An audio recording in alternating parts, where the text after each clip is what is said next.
An arrogant tycoon awaits the call of a foreign investor who could save his bankrupt empire. While he is away, the maid's daughter answers the phone and realizes the man is plotting a scam. The girl's warning is treated as insubordination until her words prevent a billion-dollar fraud. What the millionaire discovers is astonishing. Chapter 1. The Empire and the Child. The Manhattan skyline stretched like a steel and glass monument to Robert Thornton's ambition.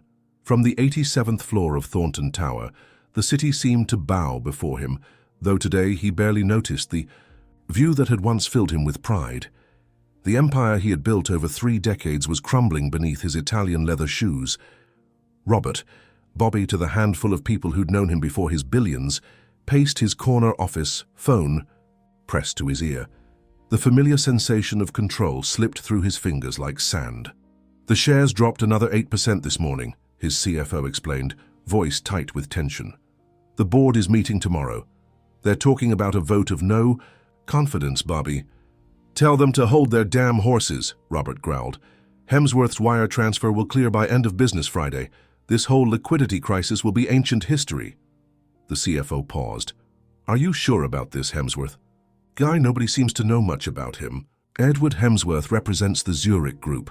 They've got deeper pockets than God, Robert snapped, glancing at his watch, an antique Patek Philippe that had once belonged to his father. I've vetted him personally. Westfield brought him in. If you say so, I say so. Robert ended the call with a decisive tap and turned back to the sprawling windows. The April rain pelted against the glass, mirroring his mood. A soft knock interrupted his thoughts. What? He barked. The door opened timidly, revealing Eleanor, his executive assistant. Her expression suggested she was delivering news she knew would displease him. Mr. Thornton, there's been a situation with the cleaning staff. Maria Ramirez needs to bring her daughter to work today. The girls' school is closed for teacher training, and her regular sitter cancelled last minute. Robert's jaw tightened. And this concerns me because company policy requires executive approval for minors on the premises, and because the girl will need to be on this floor while Maria works. HR said to check with you directly. Absolutely not, Robert said flatly. This isn't a daycare center, it's the headquarters of a Fortune 500 company. Elena shifted uncomfortably. Maria has been with us for 7 years, sir. Never missed a day.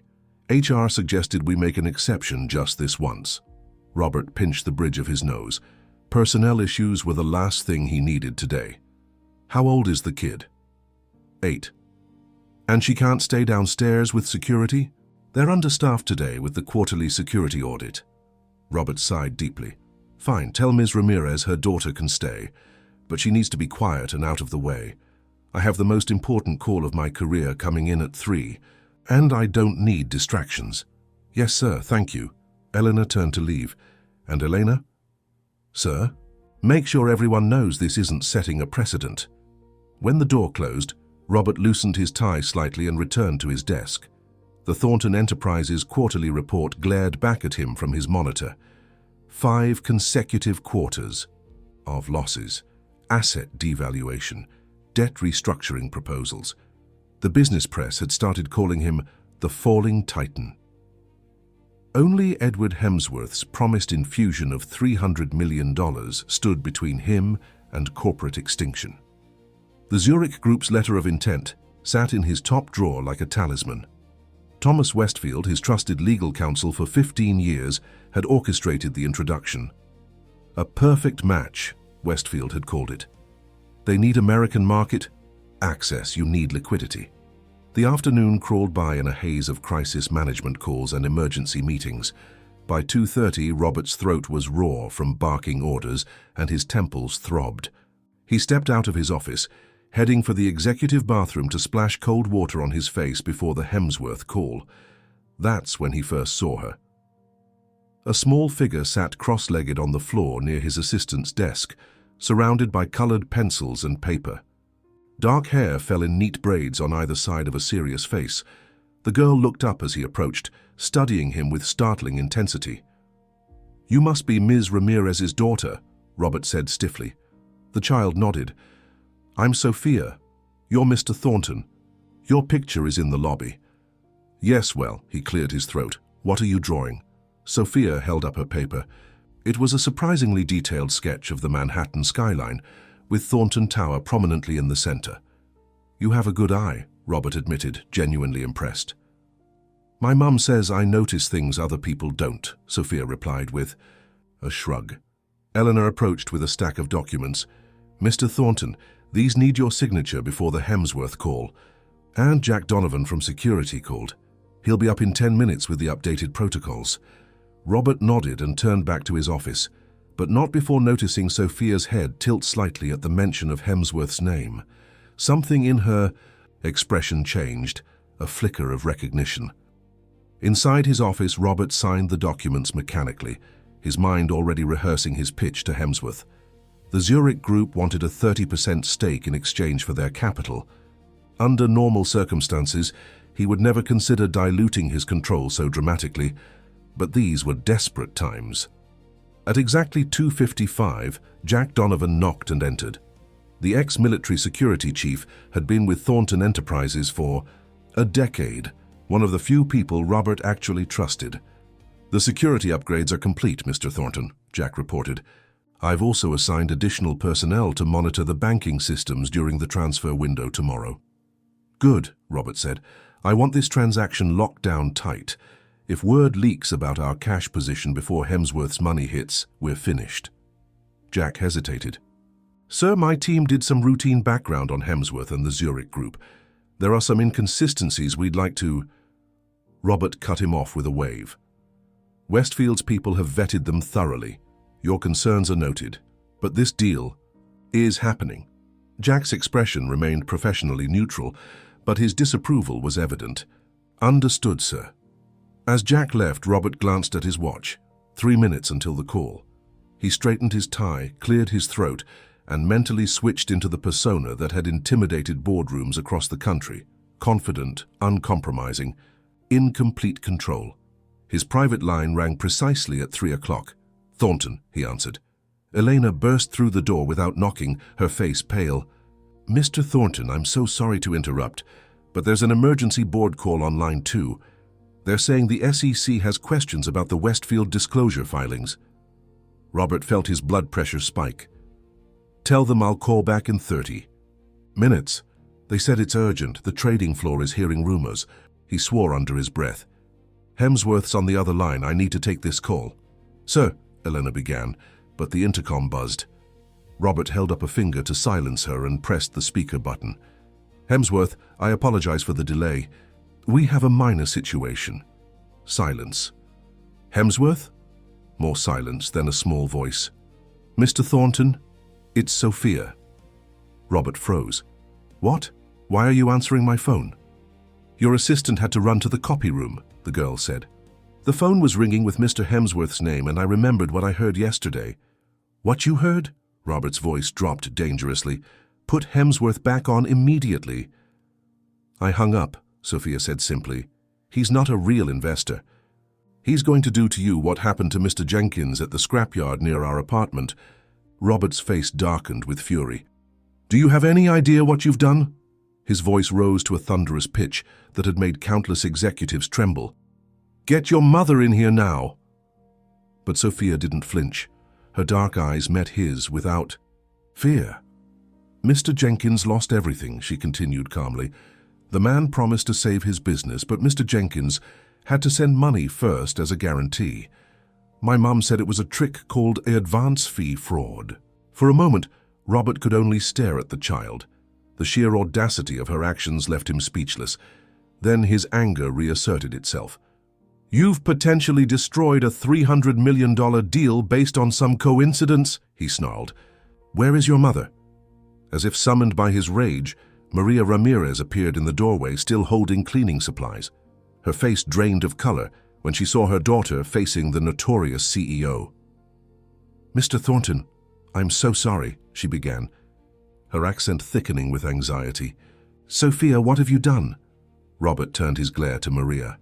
Your daughter has just interfered with the most important business call of my career.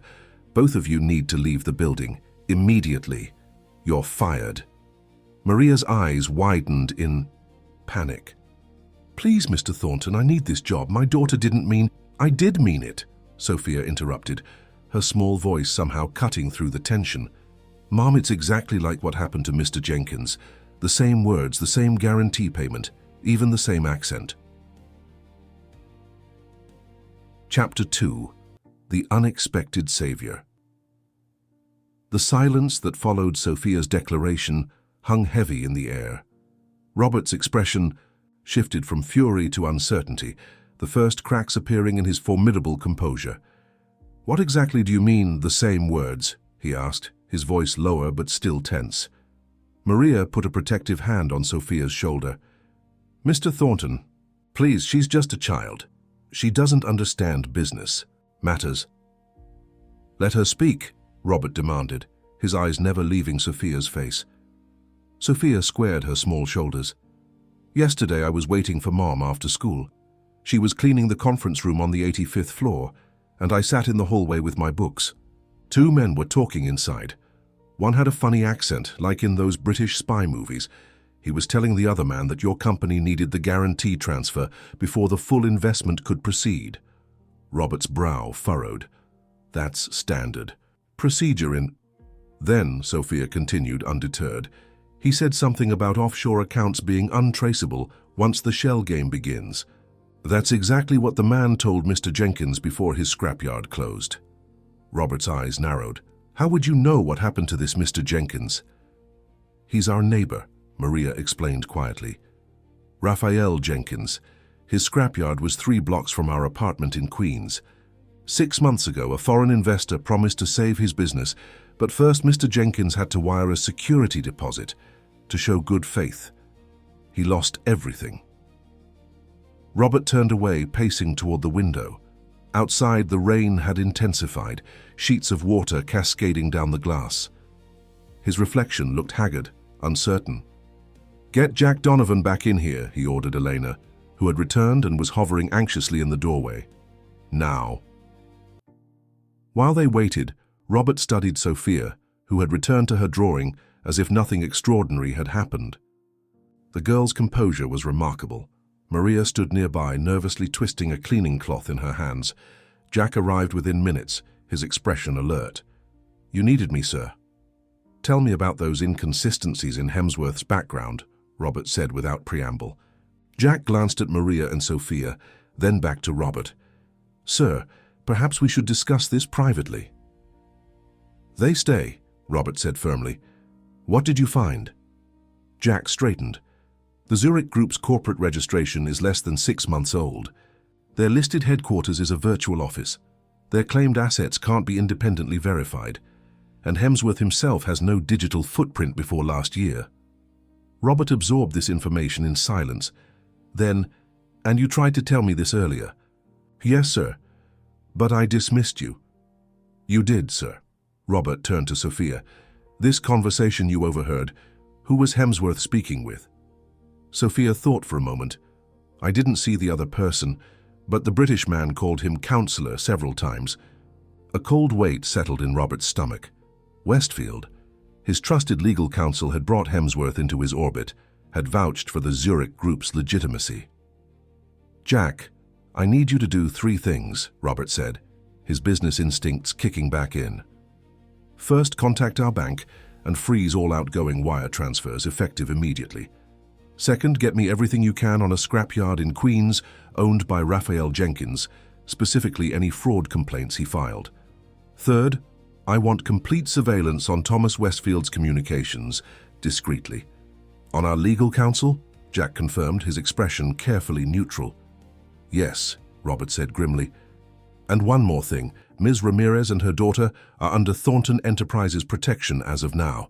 I want security personnel assigned to them immediately." Maria's eyes widened. "Mr. Thornton, what's happening?" Robert looked at her directly. "Possibly nothing, possibly something very serious. Either way, your daughter may have just saved my company from disaster, and I take care of people who help me." He turned to Jack. "Make it happen. I need preliminary findings within the hour." As Jack left, Robert returned to his desk and pressed the intercom. "Eleanor, reschedule the board call. Tell them I'm handling a security matter related to the financing deal. Then get Westfield on the line. Sir, Elena responded. Mr. Westfield called while you were talking with security. He said he's been trying to reach you urgently about the Hemsworth situation. Robert's jaw tightened. I bet he has. Tell him I'll call back shortly. When Elena left, Robert turned to Maria. Ms. Ramirez, I apologize for my reaction earlier. I was hasty. Maria nodded cautiously. It's all right, Mr. Thornton. We should go back to work now. Actually, Robert said, I'd like you both to stay here for the moment. I may need to ask your daughter more questions. Sophia looked up from her drawing. Are you going to catch the bad men like in the movies? Despite everything, Robert found himself fighting a smile. Business isn't usually that dramatic, but yes, if someone is trying to defraud my company, they will face consequences. The next hour passed in a blur of activity. Robert worked the phones relentlessly, while Maria and Sophia waited in a corner of his spacious office. Security reports began filtering in, each one confirming his worst fears. The Zurich Group was indeed a shell company. Hemsworth's credentials were fabricated, and most damning of all, Thomas Westfield had received 3 large deposits to an offshore account in the past month. Jack returned with a grim expression. Sir, we've confirmed that Raphael Jenkins filed a police report about an advance fee fraud 6 months ago. The case is still open. The investigating officer mentioned similar cases targeting distressed businesses across the Northeast. Robert nodded, processing this information. And the wire transfer? Frozen, sir. But there's something else. Jack hesitated. Westfield knows something's wrong. He's made 12 calls in the past 30 minutes, including 3 to Hemsworth and 2 to a burner phone we can't trace. Robert's expression hardened. Have security detain Westfield if he tries to leave the building. Already done, sir. Just then, Robert's private line rang again. The caller ID showed Hemsworth's number. Robert glanced at Sophia, who was watching him intently, then at Jack, who nodded. Speakerphone, Robert mouthed, then answered. Thornton. Bobby, old chap. Hemsworth's cultured British accent filled the room.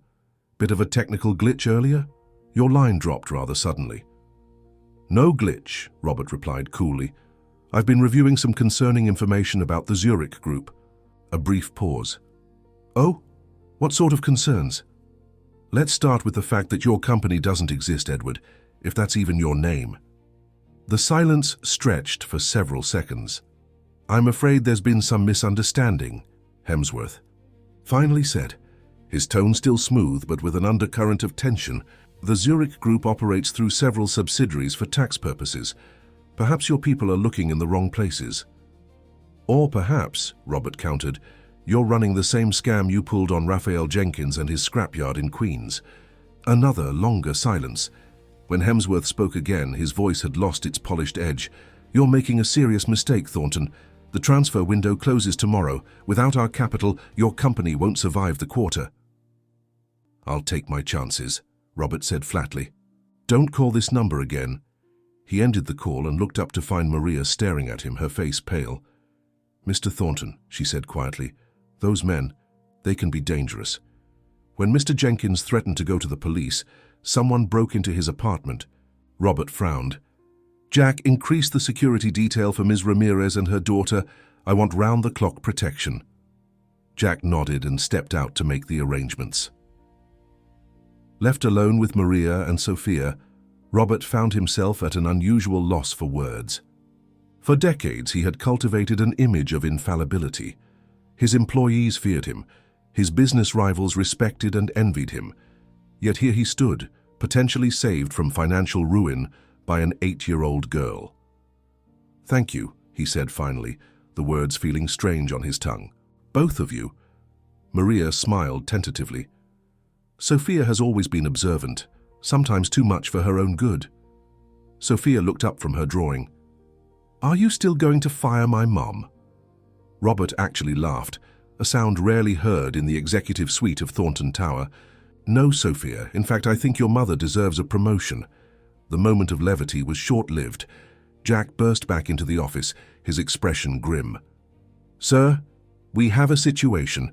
Westfield managed to slip past security. He's gone. Robert swore under his breath. Find him. Use whatever resources you need. There's more, Jack said, his voice dropping. Hemsworth's number just called Maria's personal cell phone, left a voicemail. Maria gasped, instinctively pulling Sophia closer. What did it say? Robert demanded. Jack's expression darkened further. The message said, "Curious children often get hurt. Keep your daughter away from things that don't concern her." The blood drained from Maria's face. Sophia looked confused, but sensed the adult's tension. Robert's expression transformed, a cold fury replacing his earlier uncertainty. In that moment, he made a decision that would alter the course of his life and the lives of everyone in the room. "Jack, I want Maria and Sophia moved to the company guest apartment in the tower immediately. Full security detail, no exceptions. Then I want everything we have on Hemsworth, Westfield, and this entire operation. Bank records, communications, associates, everything." He turned to Maria, his voice softening slightly. "I promise you, Ms. Ramirez, no one will harm your daughter. Thornton Enterprises protects its own." And for the first time in years, Robert truly meant every word he said.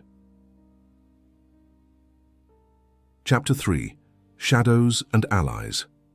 The guest apartment on the 90th floor of Thornton Tower was a stark contrast to Maria and Sophia's modest Queen's walk-up. Floor-to-ceiling windows offered panoramic views of the city, luxurious furnishings adorned every room, and the kitchen was stocked with gourmet foods neither of them had ever tasted, but the opulence couldn't mask the fear that had settled over them. "Try to get some sleep," Maria told Sophia as she tucked her into the king-sized bed in the guest bedroom. "Everything will be okay." Sophia studied her mother's face with those perceptive eyes. "You're scared," she stated simply. Maria brushed a strand of hair from her daughter's forehead. "A little. But Mr. Thornton has good people watching over us." Indeed, 2 security personnel were stationed outside their door, and Jack Donovan had personally swept the apartment for surveillance devices before leaving them for the night. Across the building, in his own penthouse suite, Robert Thornton sat in his home office surrounded by files and digital reports. The comfortable furniture and personal touches did little to soften the intensity of his focus. He hadn't slept in 36 hours, running, on black coffee and determination. The intercom buzzed. "Mr. Thornton, Jack Donovan is here," announced his residential security officer. "Send him in," Robert replied, not looking up from the financial records spread across his desk.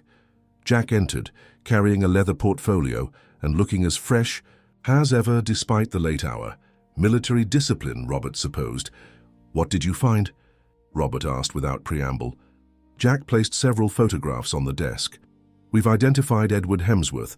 His real name is Julian Mercer, a British national with fraud investigations pending in 3 countries. He specializes in what law enforcement calls corporate confidence schemes, targeting businesses in financial distress, gaining insider information, then extracting advance fees before disappearing." Robert examined the photos. They showed a well-dressed man with salt and pepper hair, the face of Edward Hemsworth, or rather Julian Mercer, meeting with various individuals, including Thomas Westfield. "And Westfield?" Robert asked, his voice tight with barely controlled anger. The betrayal by his longtime legal counsel cut deeper than he cared to admit. "Still in the wind," Jack replied, "but we've tracked his movements over the past 3 months. He's had at least 6 meetings, with Mercer and several more with this man." Jack placed another photo on the desk. "We don't have a name yet, but he appears to be the coordinator. Mercer reports to him." Robert studied the image of a distinguished-looking man in his 60s, impeccably dressed, with silver hair and the confident bearing of someone accustomed to power. Something about him seemed vaguely familiar, though Robert couldn't place it. "What about the threat to Sophia?" Robert asked. Jack's expression darkened. "We've traced the call to another burner phone already discarded, but the voice analysis confirms it wasn't Mercer or Westfield. Our security team believes it came from someone higher up the chain." "The silver-haired man?" "Possibly. Whoever he is, he has resources and connections. This isn't just a simple fraud operation, Mr. Thornton. It's sophisticated, targeted, and well-organized." Robert leaned back in his chair, considering this information. "Have you spoken with Jenkins, the scrapyard owner?" "I have," Jack confirmed. His story matches Sophia's account perfectly. He was approached when his business was struggling, offered a lifeline that required an advance guarantee payment, and lost everything. But there's something else. Jenkins wasn't the only victim in Queens. We've identified 3 other small business owners who were hit by the same operation within the past year. Robert frowned. Why target a mix of small businesses and a company the size of Thornton Enterprises? That's what bothers me, Jack admitted. The scale doesn't make sense, unless what? Unless Thornton Enterprises was always the main target and the smaller operations were just practice runs, or cover. The implication hung heavy in the air. This wasn't opportunistic fraud. It was a deliberate campaign with Robert's company as the endgame. Sir, Jack continued carefully, I have to ask, have you made any powerful enemies recently? Someone with both the motive and resources to orchestrate something like this? Robert laughed humorlessly. I've spent 30 years in cutthroat corporate America, Jack. I've made more enemies than I can count. Anyone specific come to mind? Someone with a personal vendetta, not just business rivalry? Robert was about to dismiss the question when a memory surfaced, a heated boardroom confrontation from nearly a year ago. The Westlake acquisition. Harold Lancaster, CEO of Lancaster Holdings, had been pursuing the same target. Robert had outmaneuvered him, then publicly humiliated him at the shareholders' meeting. Lancaster, Robert murmured. Harold Lancaster. Jack made a note. I'll look into it. There's something else bothering me, Robert said, shuffling through. The files. The timing. Why now? Thornton Enterprises has been struggling for 5 quarters, but we weren't desperate until recently. How did they know exactly when to strike? Inside information, Jack suggested, beyond what Westfield could provide, meaning we have another mole. Robert's expression hardened. I want a full security audit of every executive with access to our financial projections, and I want to know who this silver-haired man is. Jack nodded. Already working on it. In the meantime, what's our play with the board? They're expecting the Hemsworth money to save the company. Robert rubbed his temples, feeling the weight of his empire on his shoulders. I'll handle the board first thing tomorrow. I'm calling an emergency session to explain the situation and present alternative financing options. And if there aren't any? Robert's jaw tightened. There are always options, Jack. I built this company from nothing once. I can do it again if necessary. As Jack left, Robert turned to the window, gazing out at the city he had once felt he owned. For the first time in decades, he felt vulnerable, exposed. Not just his company, but people under his protection, Maria and Sophia, were in danger because of him. The thought was surprisingly painful. Morning arrived with harsh clarity. Robert had finally fallen asleep at his desk around 4, only to be awakened by his phone 2 hours later. Thornton, he answered groggily. Sir, it's Elena. I'm sorry to call so early, but the financial news networks are running a story about Thornton Enterprises facing a potential fraud investigation.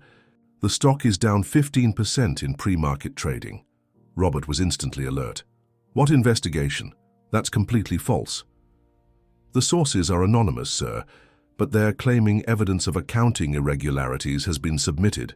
To regulators, the board is demanding an emergency meeting at 9. Tell them I'll be there, Robert said grimly. And Elena, find out which news outlet broke this story first. I want to know who their sources are. He ended the call and quickly showered and changed into a fresh suit. As he knotted his tie, he studied his reflection in the mirror. The face looking back at him was still commanding, but the eyes held something new, uncertainty, and perhaps no trace of fear. By 8:30, Robert was in his office, preparing for battle. Jack arrived with more troubling news. The silver-haired man has been identified, he reported. His name is Victor Reynolds, former financial regulator turned consultant. He specializes in corporate takeovers of distressed assets. Takeovers? Robert frowned. This isn't about simple fraud. They're trying to tank our stock price and regulatory standing to force a sale. Exactly, Jack confirmed. And there's more. Reynolds has worked with Lancaster Holdings on 3 previous acquisitions. The EE pieces were falling into place. Lancaster wants revenge, But he also wants my company at a bargain price. It appears so, and now they're changing tactics. The fake investment scheme failed, so they're moving to Plan B, a public smear campaign and regulatory pressure. Robert's phone buzzed with a text from his executive assistant. The board is assembling, time to face the music. As he gathered his materials, Robert made a quick call to the guest apartment. Maria answered on the second ring. "Ms. Ramirez, how are you and Sophia doing?" "We're fine, Mr. Thornton," Maria replied, though her voice betrayed her anxiety. "The security people have been very kind." "Good. I need to attend a board meeting, but Jack Donovan will be checking on you personally. Don't hesitate to ask for anything you need." After a brief pause, Maria asked, "Is it true what they're saying on the news about your company?" "No," Robert said firmly. "It's part of the same scheme. Don't worry, I'll handle it." "Be careful, Mr. Thornton. These people, they're willing to hurt a child. They won't hesitate to hurt you." The concern in her voice caught him off guard. Few people in his life had ever expressed genuine worry for his well-being. "I will," he promised. "And Maria, thank you." The boardroom on the 86th floor was tense when Robert arrived. 12 stern faces turned to him as he entered, their expressions ranging from concern to outright hostility. Thornton, Wallace Chamberlain, the lead director, began without preamble. "What the hell is going on? First the Hemsworth financing. Falls through without explanation, and now these fraud allegations." Robert took his seat at the head of the table, outwardly projecting the confidence that had become his trademark. "The Hemsworth deal was a sophisticated fraud attempt," he stated calmly. "As for the allegations in the press, they're fabricated, part of a coordinated attack on Thornton Enterprises." Skeptical murmurs circulated around the table. "A coordinated attack?" Chamberlain repeated incredulously. "That sounds paranoid, Bobby." "Nevertheless, it's the truth." Robert outlined what they had discovered about Mercer Westfield and the connection to Harold Lancaster. As he spoke, some of the hostility in the room began to fade, replaced by concern. "If what you're saying is true," Chamberlain said when Robert finished, "we need to fight back immediately. A public statement denying the allegations for starters." "I've already prepared one," Robert replied, distributing copies of a draft press release. "But a statement alone won't solve our liquidity problem. We need alternate financing. Fast." "What do you propose?" asked Janet Chen, the board's financial expert. Robert took a deep breath. "I'm prepared to pledge my personal assets as collateral for a bridge loan. My stake in the company, my real estate holdings, everything." Stunned silence followed this announcement. Robert Thornton was known for many things, but personal financial sacrifice had never been one of them. "You'd risk your personal fortune?" Chamberlain asked, clearly shocked. "I built this company," Robert said simply. "I won't let it fall to corporate raiders and fraudsters." The meeting continued for another hour, hammering out details and contingencies. When it concluded, the board had unanimously approved Robert's plan and issued a strong statement of support. As Robert returned to his office, he felt strangely liberated. For years, he had measured his worth by the size of his bank accounts and the scope of his influence. Now, facing the potential loss of everything, he found himself focused on something else entirely, protecting his company and the people who depended on it, including an 8-year-old girl who had somehow seen what he and his high-priced security team had missed.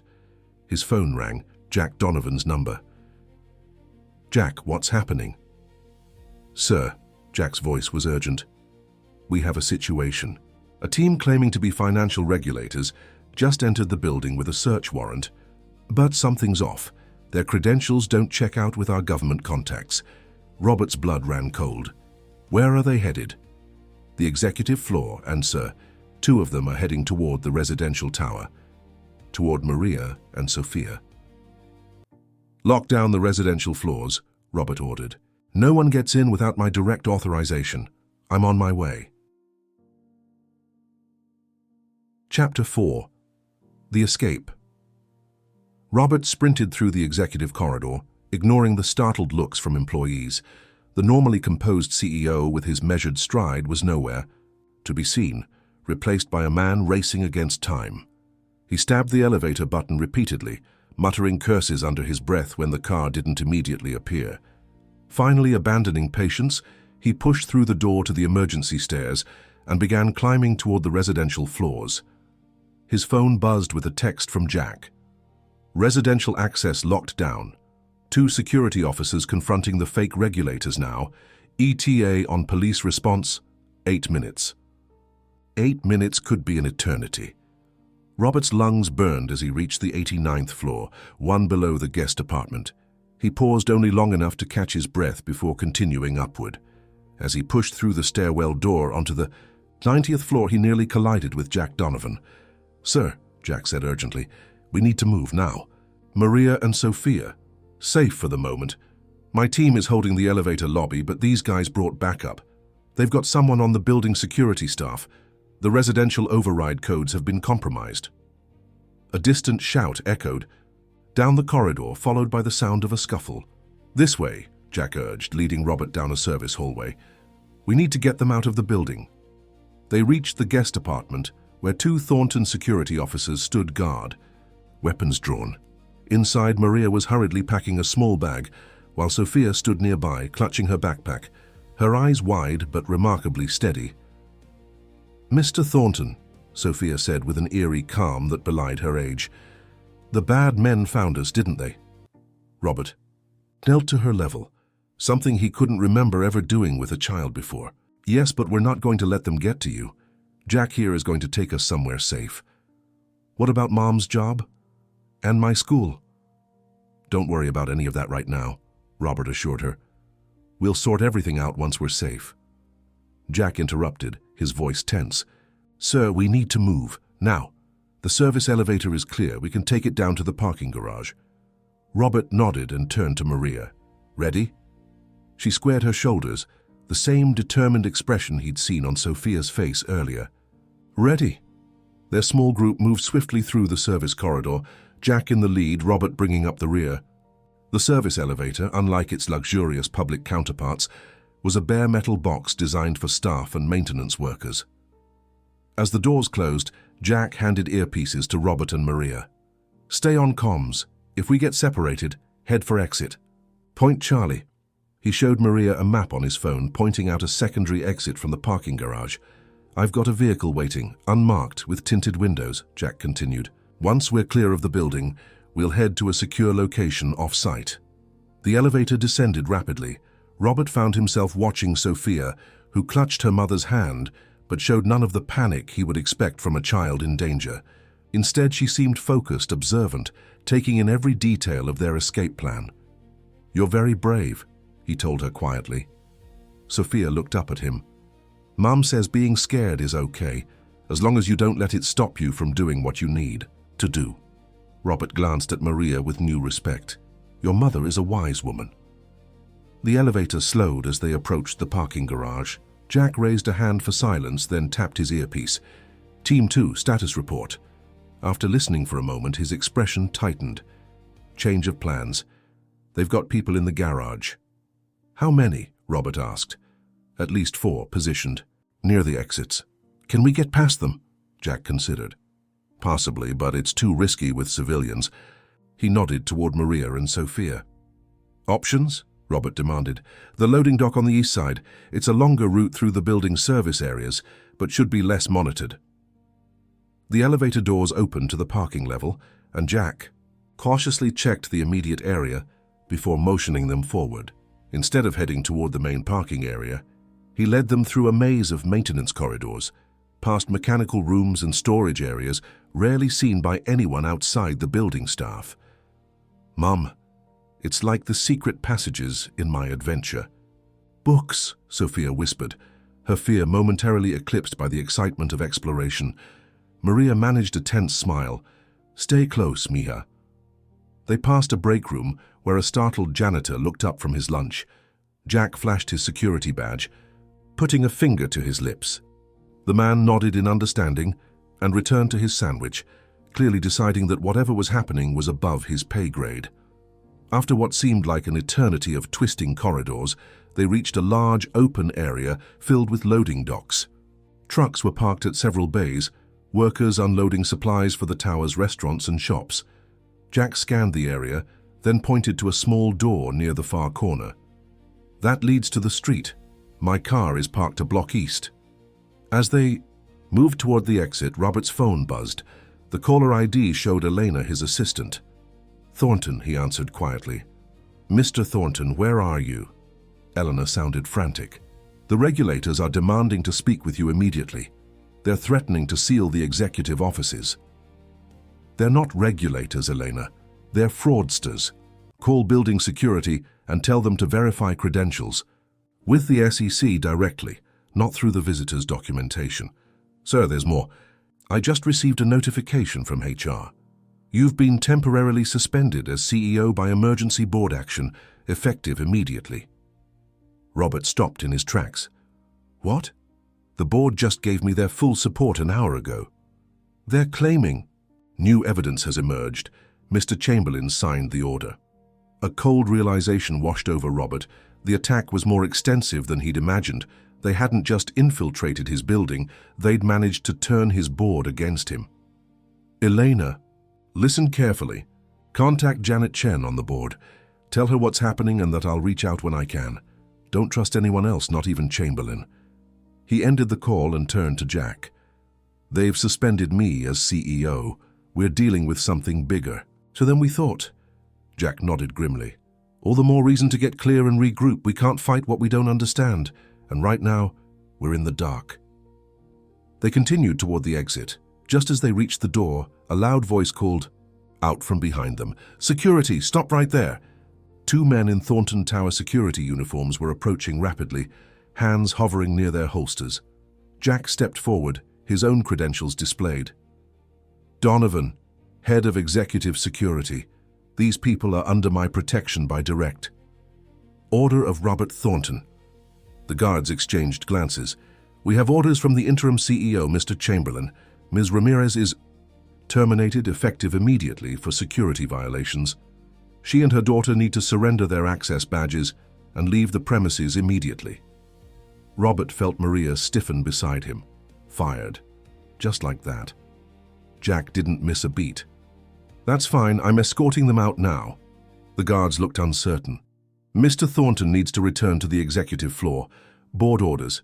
"I'll escort him back once these civilians are safely off premises," Jack replied smoothly. "Security protocol." The guards hesitated, then seemed to accept this explanation. "Very well, but Mr. Thornton is expected upstairs immediately afterward." As the guards retreated, Jack quickly ushered the group through the exit door and onto a side street adjacent to the tower. The midday sun was blinding after the dim interior corridors. "This way," Jack said, leading them east as promised. True to his word, an unmarked black SUV was parked a block away. Once inside the vehicle, with Jack behind the wheel, Robert finally allowed himself to exhale. Maria sat in the back with Sophia, both looking shell-shocked by the rapid turn of events. "Where are we going?" Maria asked quietly. Jack glanced in the rearview mirror. Secure location in Queens, off the grid, not connected to Thornton Enterprises. "Queens?" Maria looked confused. "Why there?" "Because it's the last place they'll look for a billionaire," Jack replied with a grim smile. "And because we need to talk to your neighbor, Mr. Jenkins." As they navigated through midtown traffic, Robert's mind raced. In the span of 24 hours, he'd gone from being one of the most powerful CEOs in America to a fugitive from his own company. The irony wasn't lost on him. "Jack, what do we know about what's happening at the tower?" he asked. "My team is reporting chaos. The fake regulators are seizing files and electronic devices. HR is processing termination paperwork for both you and Maria, and the board has called an emergency press conference for 3 o'clock. To announce my suspension," Robert concluded bitterly, or most likely, "they'll frame it as cooperation with regulatory authorities while they conduct an internal investigation." Robert turned to look at Maria and Sophia in the back seat. "I'm sorry I've dragged you both into this. You've lost your job because of me." Maria's expression was surprisingly resolute.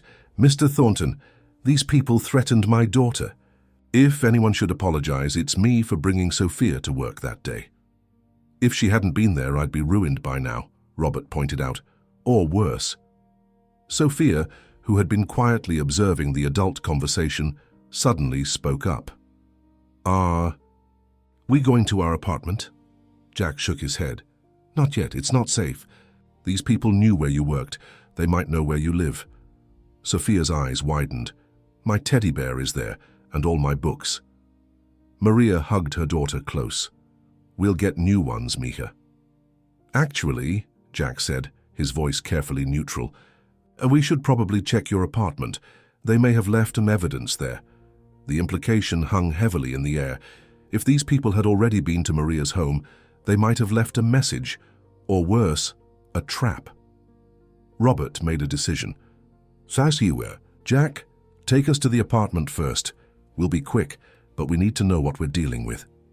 The drive to Queens felt like crossing into another world. The gleaming skyscrapers of Manhattan gave way to a patchwork of neighborhoods, each with its own character. Maria and Sophia lived in a modest brick apartment building on a tree-lined street in Astoria, worlds away from the luxury of Thornton Tower. Jack parked half a block away and surveyed the area carefully before allowing anyone to exit the vehicle. "I'll go in first," he insisted. "Wait for my signal." Robert watched as the security chief approached the building casually, looking for all the world like a normal visitor. After a few minutes, Jack texted, "All clear in the lobby. Come up separately. Apartment 3B." They followed. His instructions, Robert entering the building last. He found Jack, Maria, and Sophia waiting outside apartment 3B, Jack with his hand discreetly near his concealed weapon. Maria unlocked the door with trembling hands. The apartment beyond was small but meticulously kept, with colorful curtains, and walls adorned with Sophia's artwork. Jack entered first, conducting a swift but thorough check of each room. When he emerged from Sophia's bedroom, his expression was grim. "They've been here," he said quietly. Maria gasped. "What did they do?" "Nothing destructive," Jack assured her. "But they left a message." He looked at Sophia. "Your teddy bear has a red ribbon tied around its neck." Sophia's face paled. "Mr. Snuggles? They touched Mr. Snuggles?" Robert felt a surge of anger, unlike anything he'd experienced in his decades of corporate battles, threatening a child's sense of safety, invading her personal space, turning her beloved toy into an instrument of fear. It was unconscionable. "Pack whatever you need," he told Maria, his voice hard with determination. "You're not coming back. Here until this is over." As Maria hurriedly gathered essentials, Robert turned to Jack. "We need a new plan. These people are always one step ahead of us." Jack nodded. "I have a place in mind, a safe house upstate that only my most trusted team members know about. But first, we need information, and Jenkins might be our best source." "Do you think he'll talk to us?" "He'll talk to Maria and Sophia," Jack said confidently. "And once he understands they're in danger from the same people who ruined him, I think he'll tell us everything he knows." Robert glanced toward Sophia's bedroom, where the little girl was carefully packing books and art supplies into her backpack, trying to maintain a brave face despite the violation of her space. "These people have no idea who they're dealing with," Robert said quietly. "I've spent my life crushing competitors who got in my way, but this is different. This is personal now." Jack studied his employer with new interest. "I've worked for you for 10 years, sir, and I've never seen you like this." Robert's gaze remained fixed on Sophia. "Neither have I." Chapter 5. The Plan. Raphael Jenkins' home was a small apartment above what remained of his once thriving scrapyard business. The sign out front, Jenkins Salvage and Recycling, was faded and peeling, much like the man himself. Jenkins answered his door cautiously, chain still in place, until he recognized Maria and Sophia. "Maria, what brings you here with—" His eyes widened as he recognized Robert Thornton, whose face had graced countless business magazines and television interviews. "What the hell?" "We need to talk, Mr. Jenkins," Maria said urgently. "About what happened to your business." "The same. People are after us now." Jenkins studied the unlikely group on his doorstep, then reluctantly removed the chain and stepped back. "You'd better come in." The interior of Jenkins's apartment reflected a life unraveling. Boxes half-packed, sparse furniture, walls with rectangular outlines where pictures once hung. A man in the process of losing everything. "Never thought I'd have Robert Thornton in my living room," Jenkins said with a bitter laugh as they settled in his modest space. "What's next? The president dropping by for coffee?" "Mr. Jenkins," Robert began, "I understand you were the victim of an investment fraud scheme." Jenkins' weathered face hardened. "Victim? Yeah, that's one word for it. Sucker might be another." He turned to Maria. "What's this about? Why are you mixed up with the likes of him?" Maria briefly explained their situation, Sophia overhearing. The fraudsters, the threat against her daughter, their hasty escape from Thornton Tower. As she spoke, Jenkins's hostility gradually transformed into grim understanding. He focused on Sophia with particular concern. "They threatened a child." His voice was quiet but laced with anger. "That crosses a line." "We need to know everything about how they operated," Jack said. "Their methods, their contacts, anything that might help us identify their vulnerabilities." Jenkins sank into a worn armchair, suddenly looking every one of his 60-plus years. "It started when the recycling market crashed. Metal prices plummeted, and I was struggling to keep the doors open. Then this British fella shows up." "Edward Hemsworth," Robert interrupted. "Or Julian Mercer, his real name." Jenkins nodded. "Called himself Hemsworth to me too. Smooth talker. Said he represented European investors looking to expand into American recycling. Promised capital, connections, a whole new start." He laughed bitterly. "I was desperate enough to believe him." "He asked for an advance fee," Jack prompted. "Not at first. That's what makes them so convincing. He spent weeks building trust, took me to fancy dinners, introduced me to other investors. There was an older gentleman, distinguished-looking silver hair. The senior partner, Hemsworth called him. Victor Reynolds, Robert supplied. Never got his real name, Jenkins continued, but he was clearly the boss. The others deferred to him, called him the artist behind his back." "The artist?" Jack repeated. "Yeah, one of Hemsworth's associates let it slip. Said he was called that because he painted his targets so perfectly, learned everything about them, their weaknesses, their pressure points, created the perfect trap for each one." Robert exchanged glances with Jack. This confirmed their suspicions about the level of sophistication they were facing. "How did they finally get your money?" Robert asked. Jenkins's face flushed with embarrassment. "They identified a major client, a manufacturing company looking for recycled materials. Biggest opportunity I'd ever had. But I needed capital to fulfill the order. Hemsworth said his group would provide it, but required a good faith payment to secure the deal. 10% of the investment amount refundable upon contract signing. And the client was fake, Jack guessed. "Everything was fake," Jenkins confirmed. "The client, the contract, even the lawyer who reviewed the documents, all part of their operation." "A lawyer?" Robert leaned forward. "Was his name Thomas? Westfield by any chance?" Jenkins shook his head. "No, different guy, but same playbook, I bet. These people have infrastructure, Mr. Thornton. Teams of professionals creating the perfect illusion." Sophia, who had been quietly listening, suddenly spoke up. "Mr. Jenkins, did they leave something in your house too, to scare you?" The older man looked startled by the question, then nodded slowly. "How did you know that?" "They left a red ribbon on my teddy bear," Sophia said simply. "To tell us they could get to us." Jenkins's face darkened. "They left something similar here, a photograph of my daughter in California, taken outside her workplace. I never reported the fraud after that. Couldn't risk them hurting her." Robert felt his stomach twist. These people didn't just steal money, they systematically destroyed lives and silenced their victims through fear. "Mr. Jenkins," Jack said, "did you ever hear them mention other targets, specifically Thornton Enterprises?" Jenkins thought for a moment, not directly. But Hemsworth once made a comment about how I was just the beginning, said something about working their way up the food chain. A practice run, Robert murmured, remembering Jack's earlier theory. They were perfecting their approach before, coming after bigger prey. There's something else, Jenkins added. After I lost everything when I was clearing out the office, I found a small recording device hidden in my desk lamp. They'd been monitoring my calls, my meetings, everything. Jack straightened. Do you still have it? Smashed it, Jenkins admitted.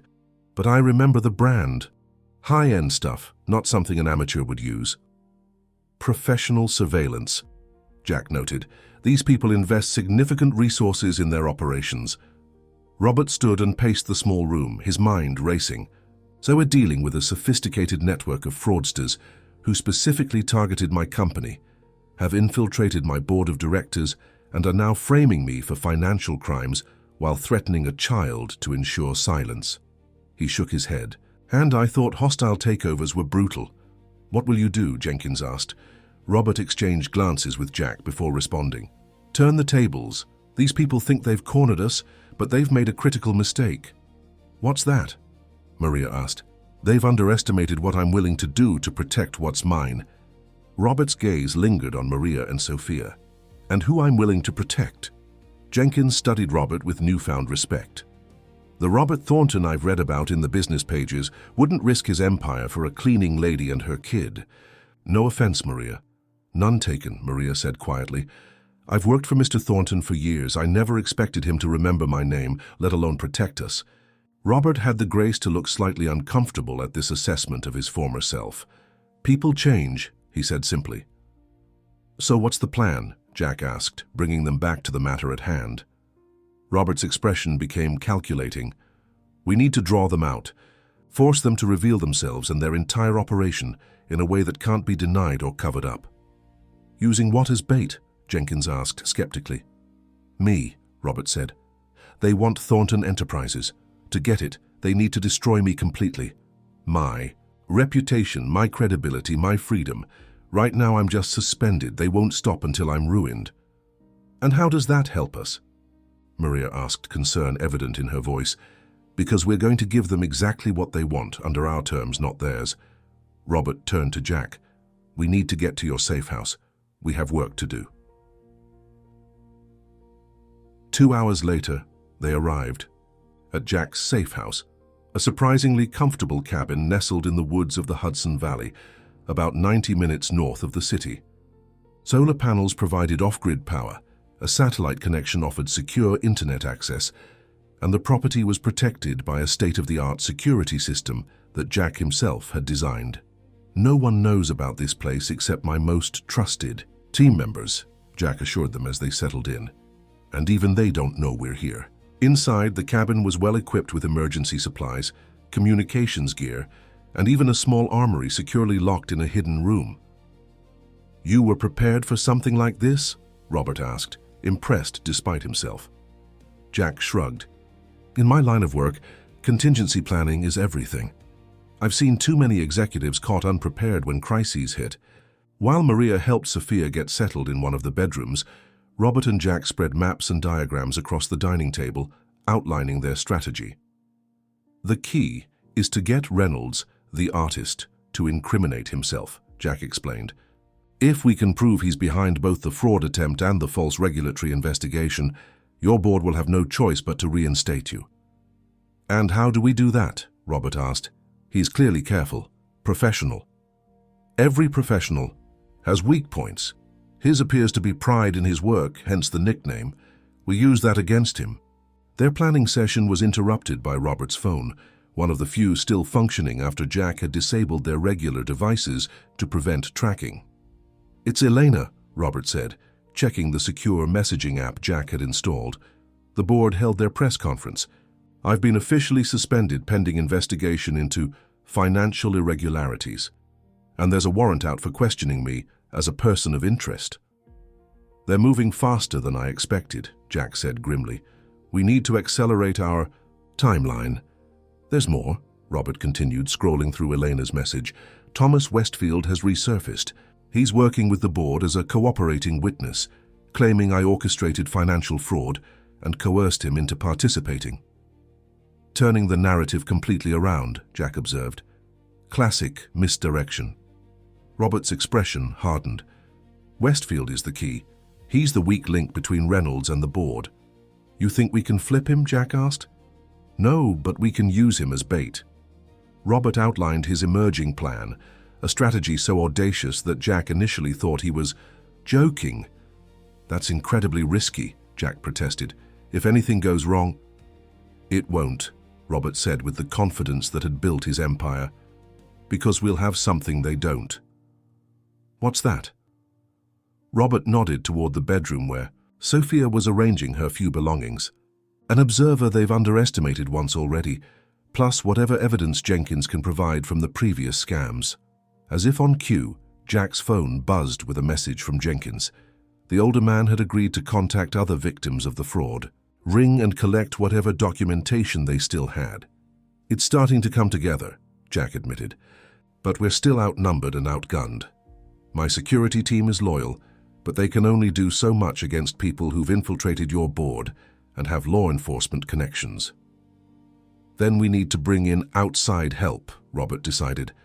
Someone with the authority to cut through the deception. He thought for a moment.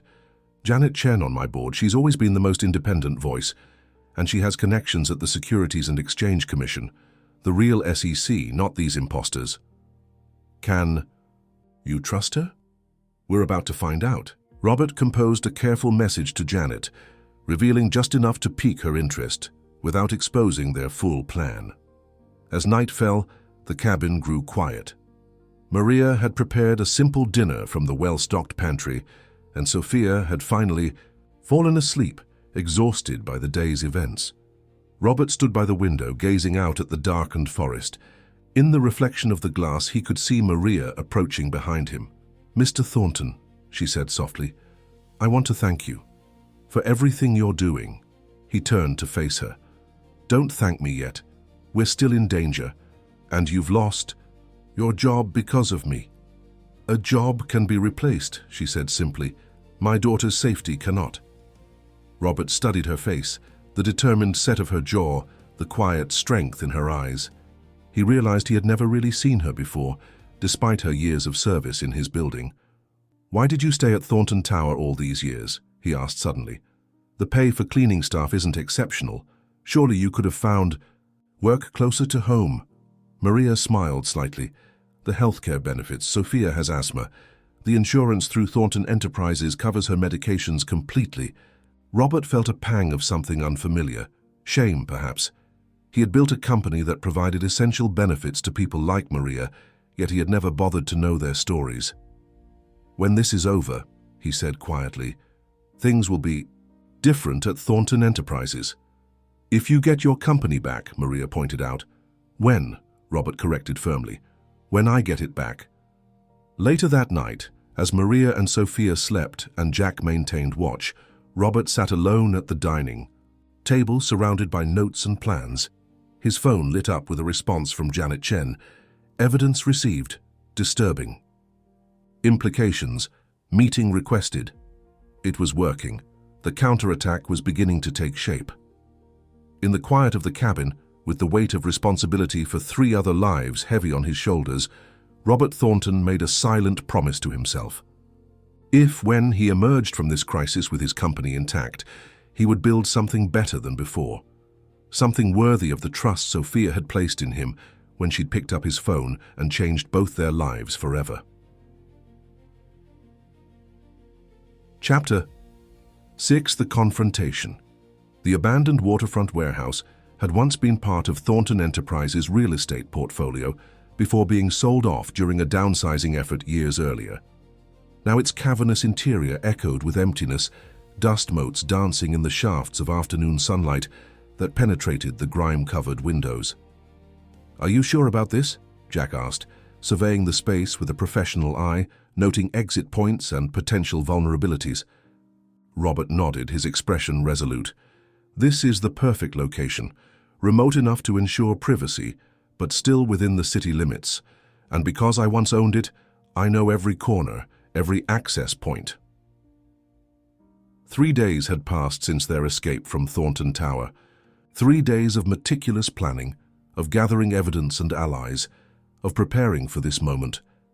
Janet Chen had come through, bringing not only her support but documentation from SEC insiders, confirming that no official investigation of Thornton Enterprises had been authorized. Jenkins had delivered as well, connecting them with 4 other victims of the artist's schemes.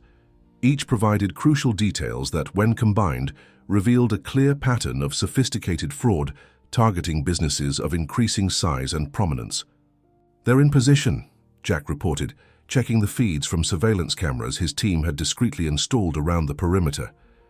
"Chen is keeping the real SEC agents on standby 3 blocks away. They'll move only on our signal." Robert straightened his tie, the same power tie he'd worn to countless high-stakes negotiations. "And Maria and Sophia. Secure at the secondary location with my 2 best people. No one knows they're there." Robert nodded, satisfied. Maria had initially resisted being separated from the main operation, but had ultimately agreed when Robert explained the importance of keeping Sophia completely removed from any potential danger. "Westfield took the bait," Robert confirmed. Jack checked his phone. "Surveillance confirms he received your message and made a call immediately afterward, presumably to Reynolds. Our inside source at Thornton Tower reports unusual activity around the executive floor. They're mobilizing." "Good." Robert settled into position behind a makeshift desk they had arranged in the center of the warehouse floor. "Now we wait." The waiting proved to be the hardest part. Minutes stretched into an hour, tension building with each passing moment. Jack maintained a constant check of their security perimeter, while Robert reviewed their evidence and strategy one final time. Their plan hinged on a calculated risk. Robert had sent Thomas Westfield a private message offering to make a deal that would benefit them both. The implication was clear. Robert was willing to surrender, to accept defeat in exchange for certain protections. The perfect opportunity for Reynolds to cement his victory and tie up loose ends. The sound of approaching vehicles broke the silence. Jack tensed, hand moving instinctively toward his concealed weapon. 3 cars, he reported. Black sedan in front, likely Reynolds. SUV behind, probably security. 3rd vehicle is Westfield's Audi. Robert took a deep breath, centering himself. Everything they had worked for came down to the next 30 minutes. The warehouse door creaked open, and Thomas Westfield entered first, his normally impeccable appearance showing signs of strain. His eyes darted nervously around the space before settling on Robert. "Bobby," he began, his voice attempting its usual smooth confidence but falling short. "You've led us on quite a chase." "Hello, Thomas," Robert replied coldly. "I see you brought friends." As if on cue, Victor Reynolds strode in, flanked by 2 men with the unmistakable bearing of private security. In person, the artist was even more impressive than in photographs, tall, distinguished, with silver hair and the confident posture of a man accustomed to power. His tailored suit probably cost more than most people earned in a month. "Mr. Thornton," Reynolds said, his voice cultured and precise. "A pleasure to finally meet in person." His accent was American but refined, suggesting an expensive education. "I wish I could say the same," Robert replied evenly. "But I generally don't. Enjoy meeting people who threaten children and try to steal my company." Reynolds smiled thinly. Direct and undiplomatic, just as advertised. He glanced around the warehouse with mild distaste. "Interesting choice of venue for your surrender." "I have a sentimental attachment to the place," Robert said. "And I wanted neutral ground." "There's nothing neutral about this situation, Mr. Thornton," Reynolds countered smoothly. "You're a fugitive from justice, accused of serious financial crimes. Your board has lost confidence in your leadership. Your reputation is in tatters." He spread his hands in a gesture of mock sympathy. "All that remains is to negotiate the terms of your departure." Robert leaned back in his chair, studying Reynolds with the same calculating gaze he'd used to evaluate countless business adversaries. "Before we discuss terms, I'm curious about something. Why me? Why Thornton Enterprises?" Reynolds seemed pleased by the question, as if he'd been hoping for an opportunity to explain his masterpiece. "You presented the perfect target, Mr. Thornton." A company with valuable assets but declining performance. An aging founder resistant to change. A board growing increasingly nervous. He smiled. And, of course, a certain ruthlessness in your own business practices that made it easy for others to believe you capable of fraud. You've been planning this for a long time, Robert observed. Planning is everything in my line of work, Reynolds replied. I spent 6 months studying you, your company, your weaknesses.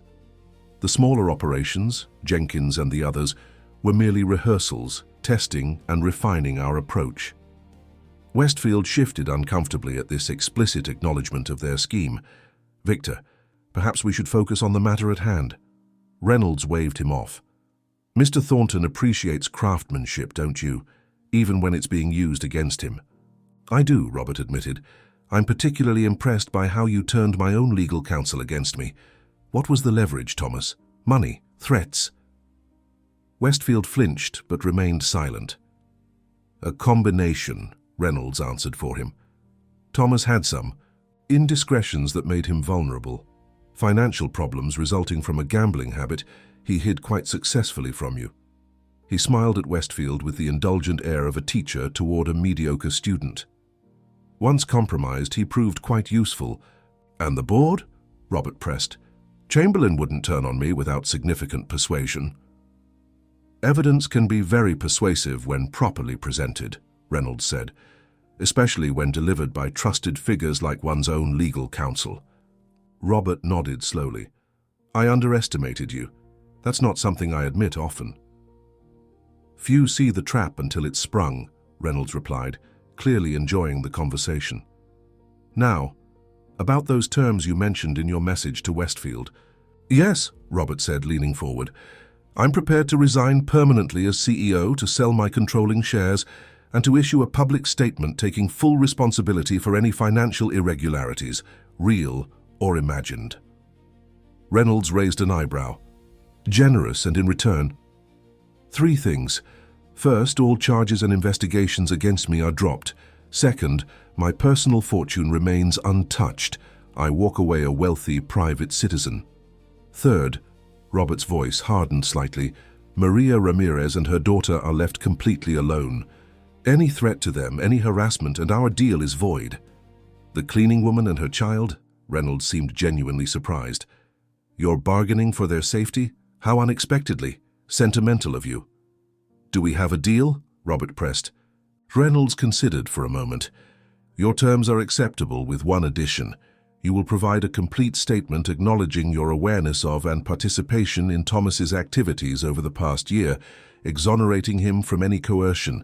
Westfield looked startled, clearly not having been informed of this condition. Fine, Robert agreed. I'll sign whatever statements you need. Excellent. Reynolds smiled, the expression not reaching his eyes. I must say, I expected more resistance. The legendary Robert Thornton surrendering without a fight. It's almost disappointing.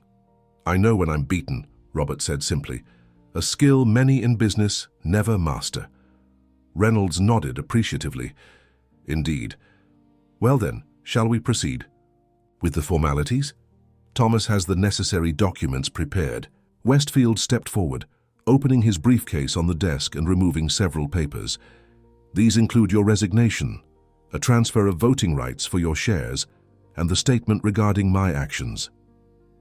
As Robert reached for the documents, he asked casually, One last question, if you don't mind. What happens to Thornton Enterprises after I'm gone? Reynolds smiled more genuinely now. It will be broken up naturally. The real estate holdings, the technology division, the energy, interests, all sold to separate buyers I've already identified. The Thornton name will disappear from the corporate landscape within 6 months. Just like Jenkins's scrapyard, Robert noted, and the others.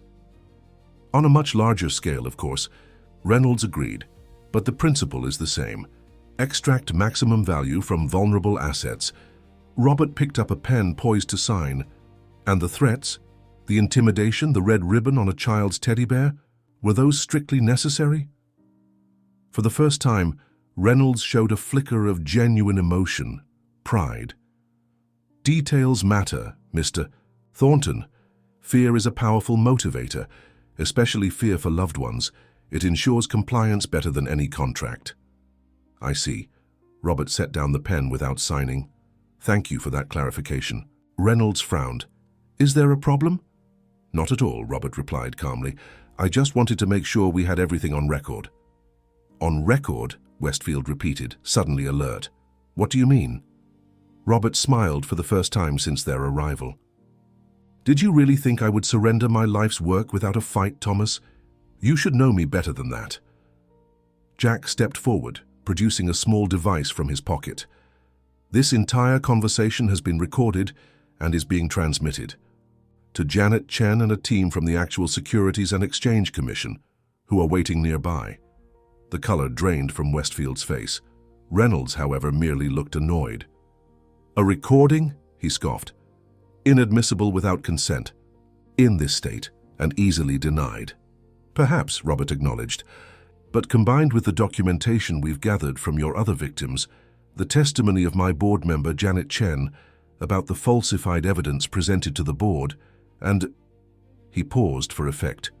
The statement of a certain 8-year-old witness who overheard your associate Hemsworth discussing your plans. It creates a compelling case. Reynolds's composure finally cracked. A child? You're basing your defense on the word of a cleaning. Woman's brat? That brat has a photographic memory and an eye for detail that spotted your scheme when all my high-priced security experts missed it, Robert said, his voice hardening. She also took a picture of you and Hemsworth together last week, meeting in the cafe across from Thornton Tower. Quite incriminating when paired with the recording we just made. Westfield began backing toward the door. This is entrapment. I was coerced into participating in this meeting. Save it for your attorney, Thomas, Robert advised coldly. You'll need a good one. Reynolds remained outwardly calm, though his eyes had taken on a calculating look. Impressive counter-move, Mr. Thornton, but you've overlooked something. Critical. What's that? Reynolds nodded to his security men who moved their hands inside their jackets.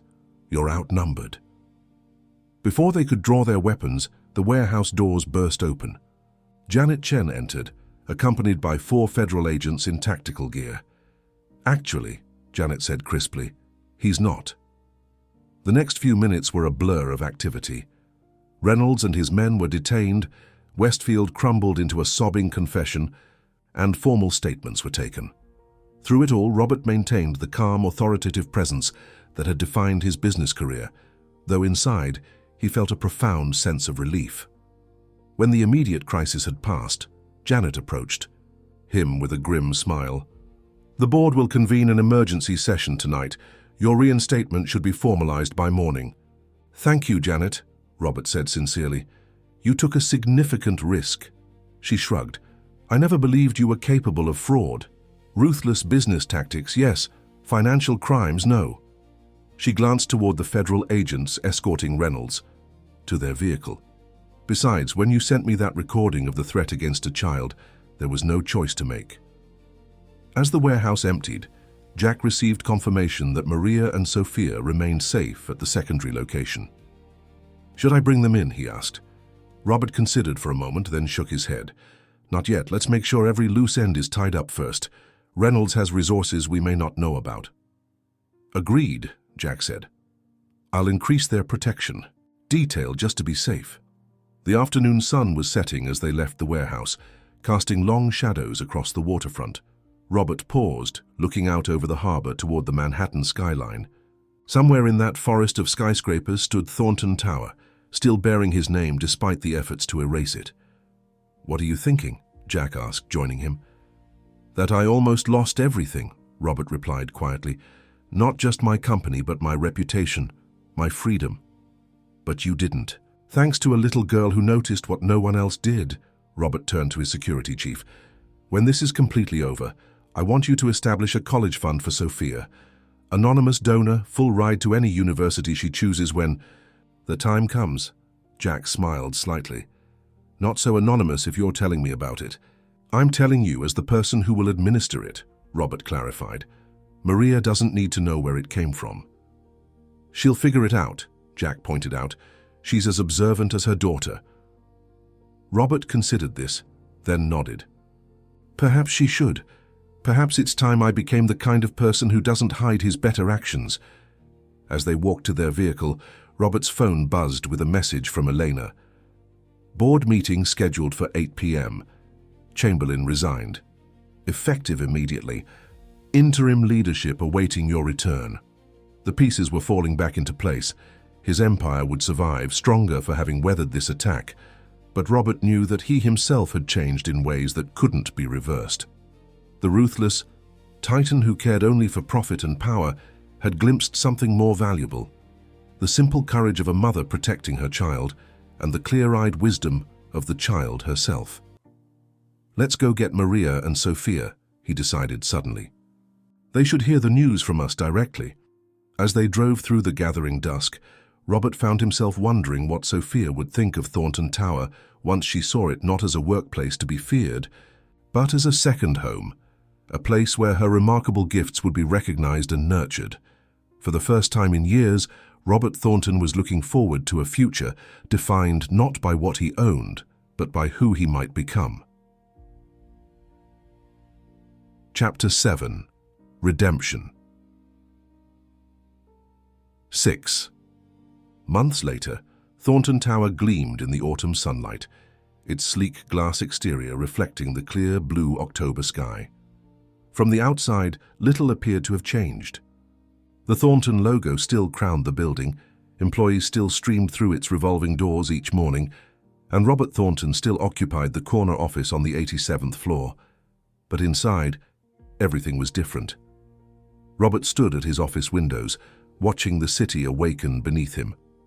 The view remained spectacular, but he no longer saw it as a kingdom to be ruled. Instead, he recognized it as a community, filled with people like Maria and Sophia, whose lives were affected by the decisions he made every day. A knock at his door interrupted his reflections. "Come in," he called, turning from the window. Elena entered, tablet in hand. "Your 9 o'clock is here, Mr. Thornton." "Send them in," Robert replied. "And Elena, I've asked you to call me Robert." She smiled. "Slightly. Old habits, sir. I'll work on it." As Elena left, Maria and Sophia entered the office. Maria wore a smart business suit instead of her former cleaning uniform, while Sophia carried a backpack emblazoned with the logo of her new private school. "Good morning," Robert greeted them warmly. "How was traffic from Queens?" "Not bad with the car service," Maria replied, still seeming slightly uncomfortable with the luxury of having a driver. Sophia finished her math homework on the way. "It was too easy," Sophia complained, though her smile belied her words. "When do I get to start the advanced class?" "Next semester," Maria reminded her. "First, you need to finish the current material." Robert gestured for them to sit at the small conference table near his desk. "How's the foundation work coming along, Maria?" In the aftermath of Reynolds' arrest and the exposure of his fraud network, Robert had established the Thornton Foundation for financial education, with Maria as its director. The foundation's mission was to educate small business owners and individuals about financial fraud, using the Reynolds case as its primary teaching example. "We're ready to launch the community workshop series next month," Maria reported, her initial hesitance about the role having evolved into quiet confidence. "Raphael Jenkins has agreed to be our first guest speaker. His testimony is powerful, puts a human face on the statistics." "Excellent," Robert said. "And how many of Reynolds's other victims have we identified?" 23 so far, Maria said. "The FBI task force believes there may be dozens more who never came forward." The criminal case against Victor Reynolds and his associates had expanded dramatically once authorities began unraveling his network. Julian Mercer, aka Edward Hemsworth, had quickly turned state's evidence, revealing operations spanning 3 continents and targeting hundreds of businesses over a decade. Thomas Westfield had followed suit, desperate for leniency. Reynolds himself remained defiant, maintaining his innocence despite overwhelming evidence. His trial was scheduled for the following spring, with both Maria and Sophia listed as potential witnesses. "And the restitution fund?" Robert asked. "The first disbursements went out last week," Maria confirmed. Jenkins received enough to restart his business. He was emotional. Robert nodded, satisfied. While legal proceedings would eventually determine the full extent of Reynolds' assets to be seized and returned to victims, Robert hadn't waited. He had established a private restitution fund with his own money, ensuring that those harmed by Reynolds' schemes could begin rebuilding their lives immediately. Sophia, who had been unusually quiet, suddenly spoke up. "Mr. Thornton, can I see it now?" Robert smiled. "Of course, that's why you're here after all." He led them through his office to a door that previously had connected to a private executive bathroom. The space had been completely renovated, transformed into a bright, colorful room filled with books, art supplies, and a small desk perfectly sized for an 8-year-old. "Your own space, as promised," Robert said, watching Sophia's eyes widen with delight. "For afternoons when your mother is working and you've finished school." Sophia walked slowly around the room, touching everything with wondering fingers. "It's perfect," she breathed. "Look, Mom, there's even a telescope." Indeed, a child-sized astronomical telescope stood by the window, positioned to provide optimal views of the city and sky. "For the observer," Robert said simply, "I thought you might enjoy looking at things from a different perspective." While Sophia explored her new domain, Robert and Maria stepped back into the main office. "This is too much," Maria said quietly. "The foundation position, the school for Sophia, now this." "It's not enough," Robert countered. "Your daughter saved my company, Maria. More importantly, she changed how I see the world." He glanced toward the small room where Sophia was already arranging her books on the shelves. "She showed me that power without compassion is meaningless." "She has that effect on people," Maria acknowledged with a mother's pride. "But still, I worry about her becoming entitled, expecting too much from life." "I think Sophia understands value better than most adults," Robert observed. "She doesn't care about the money or the position. She cares about being seen and heard." Maria nodded slowly. "Yes, that's always been what matters to her." Their conversation was interrupted by Eleanor via the intercom. "Mr. Thornton, the board members are assembling in the main conference room. Quarterly meeting begins in 15 minutes. "Thank you, Elena. I'll be right there." Robert turned back to Maria. "Will you join us? The foundation report is on the agenda." Maria hesitated. "I'm still not comfortable in those settings, all those executives." "Who work for the same company you do?" Robert reminded her gently. "Your perspective matters, Maria. That's something else Sophia taught me." After a moment, Maria nodded. "All right, let me get Sophia settled first." As Maria stepped into the small study, Robert returned to his desk to gather his materials for the board meeting. His eye caught on a framed photograph that hadn't been there 6 months earlier. A simple snapshot of himself, Maria, Sophia, Jack, and Raphael Jenkins, taken at the foundation's opening ceremony. Not his usual style of office decoration, but a reminder of the unlikely alliance that had changed everything. The quarterly board meeting proceeded smoothly. Under Janet Chen's leadership as the new chairperson, the board had been restructured with greater transparency and stronger ethics guidelines. Thornton Enterprises was rebounding financially, its stock price recovering as investor confidence returned. When Maria presented the foundation's report, Robert observed with satisfaction how the board members, once among the most cutthroat executives in New York, listened attentively to the former cleaning staff member. Her insights into how financial predators targeted vulnerable businesses proved valuable, not just for the foundation's educational mission, but for the company's own security protocols. After the meeting, Robert found himself with an unexpected free hour before his next appointment. Instead of catching up on emails or financial reports, he made his way to Sophia's study. He found her at the telescope, making careful notes in a small journal. "What are you observing?" he asked, genuinely curious. Sophia looked up with a smile. "Patterns. See how people move on the streets. It's like watching ants in an ant farm, except they're following invisible rules they created themselves." Robert joined her at the window, seeing the city through her eyes, not as real estate values and corporate headquarters, but as a living organism with its own rhythms and logic. "What have you discovered?" he asked. that most people don't. Look up, Sophia replied simply. They miss so much. Robert laughed, a genuine sound that would have shocked his employees 6 months earlier. A profound observation. Sophia returned to her notebook, adding another line to her increasingly complex diagram of pedestrian movements. Robert watched her work, struck by the focused intelligence in her young face. Sophia, he said after a moment, I never properly thanked you. She looked up, puzzled. For what? For saving my company, for seeing what no one else saw. Sophia considered this. Mom says I just did what was right. That shouldn't need thanks. Your mother is wise, Robert acknowledged, but still I'm grateful. Sophia nodded solemnly. You're welcome, Mr. Thornton. Then, with the directness only children can manage, she added, Are you lonely? The question caught him completely off guard. What makes you ask that? You have this big office and this big company, but you don't have pictures of family on your desk, just business awards, and you work late even when you don't have to. Robert found himself speechless for a moment. In all his years of business negotiations, no one had ever cut so directly to the heart of his personal life. I suppose I am, he admitted finally. I've been so focused on building my company that I neglected to build much else. Sophia nodded, as if this confirmed a theory. That's what I thought. You should come to dinner at our apartment. Mom makes the best enchiladas on Fridays. Does she?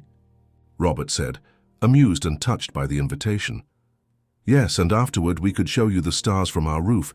You can see more of them from Queens than from here. I'd like that, Robert said, surprising himself with his sincerity. If your mother agrees, of course. Later that afternoon, as Robert prepared for his final meeting of the day, he received an unexpected visitor. Jack Donovan entered without his usual security report in hand. Jack, Robert greeted him. What brings you up here? No new security concerns, I hope. No, sir, Jack replied. Actually, I'm here to give you my notice. Robert's eyebrows rose in surprise. You're resigning after 10 years. Jack nodded. I've accepted a position with the FBI's Financial Crimes Division. They were impressed with my work on the Reynolds case and offered me a chance to tackle similar operations on a national scale. I see, Robert said, feeling a genuine sense of loss. Jack had proven himself not just an excellent security chief, but a true ally. They're lucky to have you. Thank you, sir. It wasn't an easy decision. When will you leave? End of a month. I wanted to give you time to find a suitable replacement. Robert stood and extended his hand. I won't try to change your mind. This is clearly important to you. Jack shook the offered hand. There's something else you should know. I've recommended Maria for a position on the corporate security team. Maria, Robert repeated, surprised. She has no security background. No, formal training, Jack agreed. But she has exceptional judgment and an instinct for identifying threats that can't be taught. The Reynolds case proved that. With some professional development, she could be an asset to the team. Robert considered. This unexpected suggestion. What position did you have in mind? Threat assessment analyst. She'd work with the security team to identify potential fraud and social engineering attempts against the company. Her perspective as someone from outside the corporate bubble would be valuable. Have you mentioned this to her? Jack shook his head. I wanted your approval first. Robert thought about Maria, her quiet competence, her protective instincts, her ability to raise a daughter like Sophia while working multiple jobs. Make the offer, he decided, but make it clear that it's based on her abilities, not charity or obligation.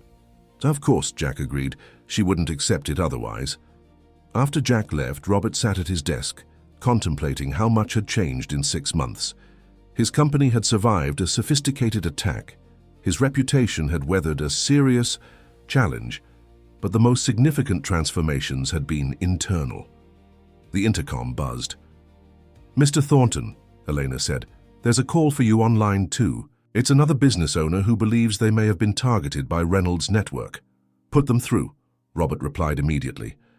As he picked up the phone, his eye caught on Sophia's empty study next door. A colourful drawing was taped to the wall, a child's rendition of Thornton Tower, but with something Robert had never envisioned: a garden on the roof, people gathered there, enjoying the view together rather than alone. "Thornton," he answered, his voice carrying a warmth that would have been unimaginable 6 months earlier. "How can I help you?" On a rainy Friday evening 2 weeks later, Robert found himself in a modest apartment in Queens, seated at Maria's kitchen table with Sophia, explaining the constellations they would look for once the clouds cleared. The promised enchiladas had indeed been exceptional. As Maria poured coffee for the adults and hot chocolate for Sophia, Robert's phone buzzed with a message from Janet Chen. Board approved the new corporate governance structure unanimously. Stakeholder model officially replacing shareholder primacy. Congratulations. It was the culmination of the most significant change Robert had implemented since reclaiming his position, restructuring Thornton Enterprises to balance profit with social responsibility, employee welfare, and community impact.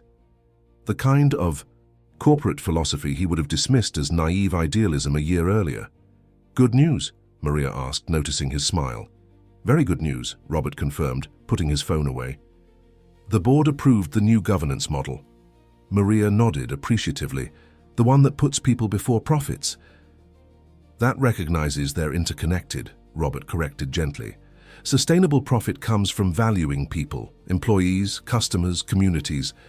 "A lesson from Reynolds," Maria suggested. Robert shook his head. "A lesson from you and Sophia. Reynolds showed me what happens when business becomes predatory. You showed me what happens when people truly see and value each other." Sophia, who had been arranging her star charts on the table, looked up. "Is that why you're making the education center at Mr. Jenkins's scrapyard?" "Partly," Robert acknowledged. "The renovation of Jenkins Salvage and Recycling into a combined business and education center had been the foundation's first major project, and partly because everyone deserves a second chance." "Like Mr. Westfield?" Sophia asked innocently. Robert and Maria exchanged glances. Thomas Westfield had received a reduced sentence in exchange for his testimony against Reynolds, but his legal career was over. "Some second chances have to be earned," Robert said carefully, "and sometimes trust once broken can't be fully restored." Sophia considered this with her characteristic seriousness. "But you're different now, and people still trust you." "I made mistakes," Robert acknowledged, "but I never betrayed those who depended on me. There's a difference." The rain continued to patter against the windows as they talked, the cozy apartment a world away from Robert's penthouse or executive office. Yet somehow he felt more at ease here than in either of those spaces designed to showcase his power and success. When Sophia finally went to bed, Robert helped Maria clear the table, an activity he couldn't remember doing in decades. "Thank you for dinner," he said. Sophia was right about the enchiladas. Maria smiled. "My mother's recipe. She'd be amazed to know I made them for Robert Thornton." "Just Robert," he reminded her, "at least outside the office." As he prepared to leave, the rain finally stopped. Maria led him up to the roof, where a small garden of potted plants surrounded a pair of weathered chairs. "Sophia's observatory," Maria explained, gesturing to a simple tripod where the girl set up her beginner's telescope. "The view isn't Thornton Tower, but on clear nights you can see more stars." They stood side by side looking up at the clearing sky, where the first stars were beginning to appear between retreating clouds. "Jack told me about the security position," Maria said after a comfortable silence. "It's a generous offer." "It's a practical one," Robert countered. "You have insights we need. The salary and benefits are standard for the role." "I'm considering it," she admitted, "but I want to be sure it's not special treatment." "It's not charity, if that's what you're asking," Robert assured her. "In fact, it's entirely self-interested on my part. I need people who see things differently than I do." Maria nodded slowly. Sophia likes her new school. For the first time, she's being challenged instead of bored. That matters more to me than any job title. "She's extraordinary," Robert said simply. "Yes," Maria agreed, "she is." Another comfortable silence fell between them as more stars emerged. Robert found himself thinking about the unlikely journey that had brought him to this rooftop in Queens, how a child's perception had not only saved his company, but had fundamentally changed his understanding of what that company should be. "I should go," he said eventually. "Early meeting tomorrow." "Saturday?" Maria asked, surprised. "The Foundation's Youth Program Planning Committee," Robert explained. "Sophia's idea for student fraud spotters in schools has gained traction." Maria smiled. "She'll be thrilled." As Robert turned to leave, Maria spoke again. "You know, she was right about one more thing." "What's that?" "You were lonely," Maria said simply, "but I don't think you are anymore." Robert considered this observation with the same seriousness he would give to a major business analysis. "No," he agreed finally, "I don't think I am." 3. Days later, Robert sat in his office reviewing the quarterly financials. Thornton Enterprises was not only recovering, but thriving under its new business model. The foundation was gaining national recognition for its innovative approach to financial education. And Robert himself had discovered something he'd never expected, that true power came not from control, but from connection.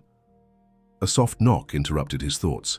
Sophia stood in the doorway of her study, holding a drawing. "I made something for your desk," she announced. "Since you don't have any personal pictures."